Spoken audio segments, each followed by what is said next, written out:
Hello everyone, this is Erik, the Asian movie enthusiast, and this is my review of Diary, a Hong Kong horror movie from 2006 that was directed by Oxide Pang. Now our main character here is Winnie Leung, played by Charlene Choi, a dour loner of a young woman who spends her days in her apartment, cooking meals, carving wooden dolls, and waiting for her boyfriend, Seth Lau, played by Shawn Yue, to come home.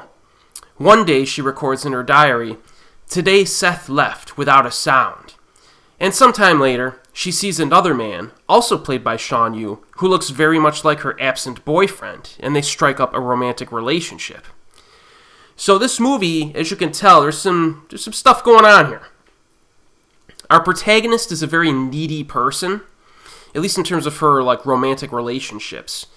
She also has some psychological problems that are just put right up front near the beginning of the movie. They just communicate this to you very early, and they affect her ability to, normally function in everyday life. The condition, I think, in this case is schizophrenia, and that's given some attention here, mostly through visuals. And that's an interesting angle to take from a storytelling perspective. Script writing is actually quite well written and complex. There are a lot of twists and turns in this, but in the end, I do think they are all logical extensions of one another, so it's pieced together quite nicely.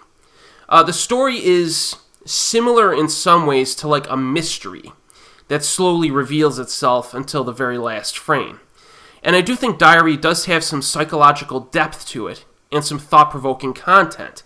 So it may take a second viewing for some people to understand all the little details and what happened. The lead actress, Charlene Choi, started her entertainment career as a pop music star. She's one half of the singing duo Twins, the other half being Jillian Chung. But her acting performance in Diary, I think it's pretty solid. She's practically unrecognizable from her previous roles, many of which were aimed at young people or a family audience. So this was something different for her, like a horror film. And I always compare her performance in Diary to Jillian Chung's performance in Beyond Our Ken, the Ho Chung Pang film. Because those were the movies that convinced me that both of these ladies have some legit acting chops. Now, the premise of Diary does lead to some really cool and unique visuals that are used to communicate the lead character's fears. And this is where the horror elements come into play. I want to kind of avoid spoilers regarding specifics because they're kind of surprising.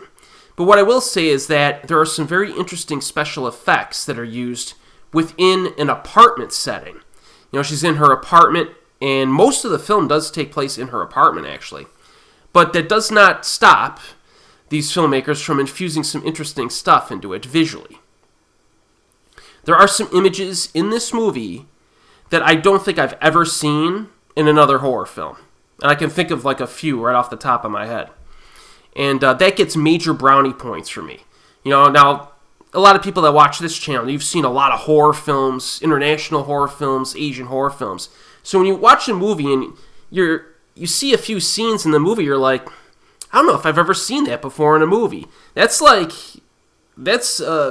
big brownie points for me. I really like that.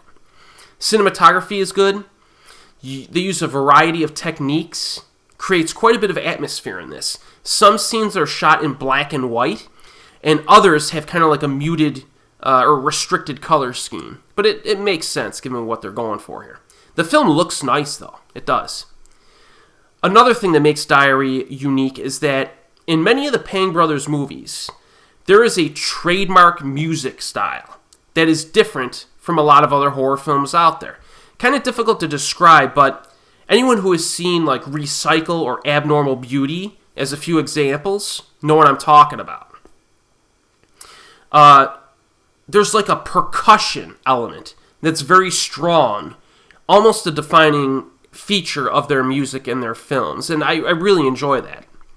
In terms of criticisms, a few things come to mind. The final minute. There's actually a fantastic ending, money shot ending, and then it cuts to black, but then they add another minute or two of runtime after that. So personally, I felt that was unnecessary. They should have ended. There's like a close-up shot of something or someone, and the film should have just ended right there. You know what I mean? So that's one little criticism. And then the other thing to understand is that this is a very slow film. This is deliberately paced, all right? But the runtime compensates for it. It's only 85 minutes, only 1 hour and 25 minutes long. So overall, I think the pacing works, but within that amount of time, it does move pretty slow. It's very psychological.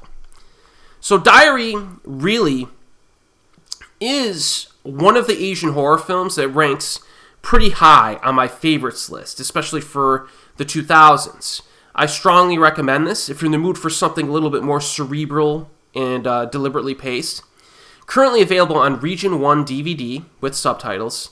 Kind of difficult to find on a legit streaming site, though, so you may have to splurge for the DVD, and that's why I collect physical media, because stuff kind of disappears on the internet.